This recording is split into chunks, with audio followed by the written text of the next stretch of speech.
All right, let's just jump right into this, because this one kicks off with a question that is honestly terrifying.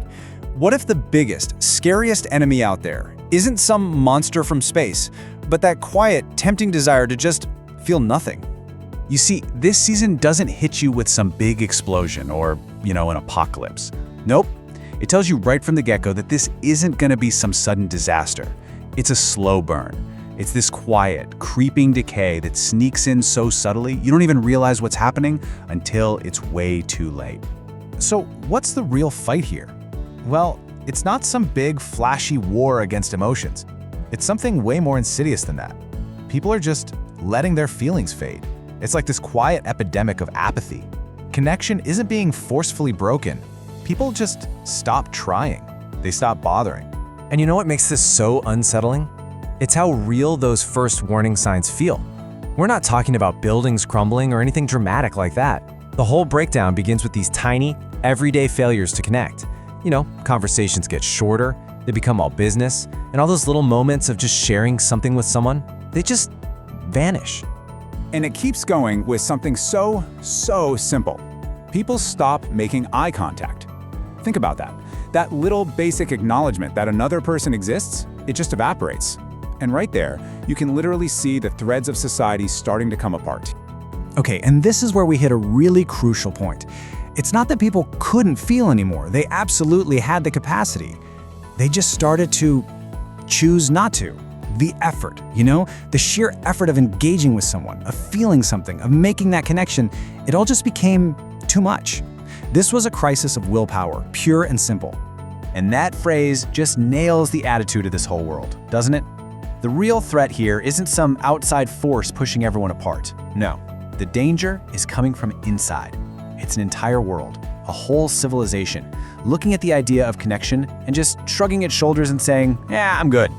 So who's the architect of all this? Well, this is where we meet Kai. And let me tell you, this guy is not your typical bad guy.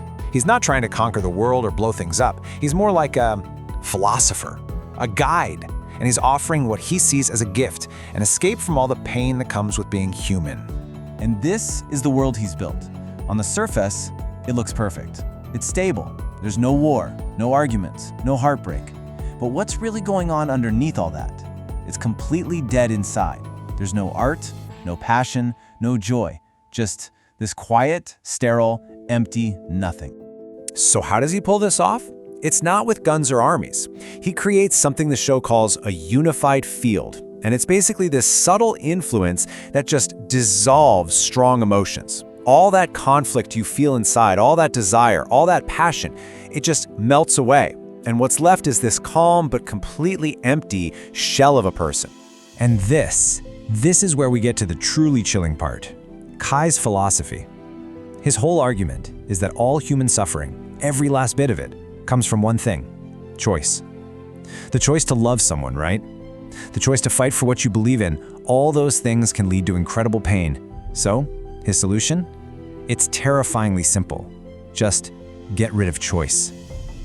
And that, right there, that's the central conflict for the whole season. This isn't a war fought with fists or bombs. It's an intense war of ideas. It's a philosophical cage match between two totally opposite ways of looking at the world. And it all boils down to this one massive question. What is real freedom? Is it the freedom to feel it all? The good, the bad, the joy, the passion, and even the awful, gut-wrenching pain? Or is real freedom actually freedom from all that feeling? A life that's perfectly, peacefully tranquil. So, from our hero Akira's point of view, what Kai is doing is just erasure.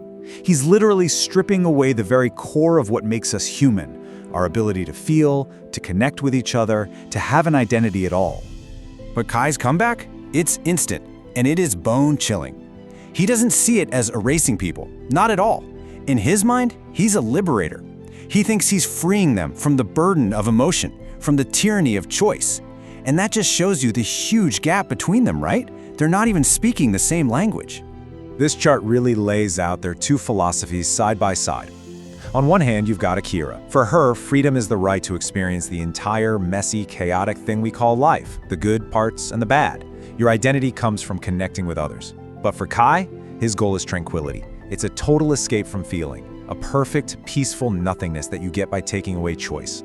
And then we get the twist, the big one, the moment that just flips this entire conflict on its head and makes you question everything you've seen so far. Akira has this absolutely horrifying realization about who, or what, the true enemy actually is. So here's the twist. Kai isn't some invader who's forcing his will on people. He's a mirror. His power only works because he's reflecting something that people already want.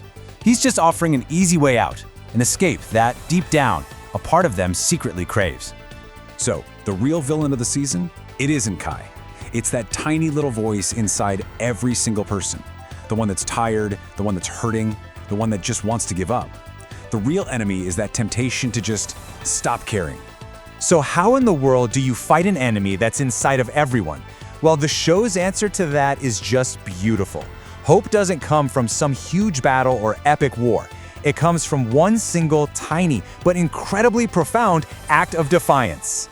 So in that final confrontation, Akira doesn't try to fight Kai with force. Instead, she hits him with his incredible three-part response. First, she actually agrees with him. She says, "Yeah, you're right, this is hard."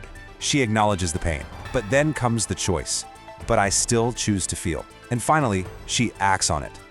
And this part is so important. When Akira and Mio reach out for each other, the show makes it crystal clear that this is not just some old habit or reflex. No.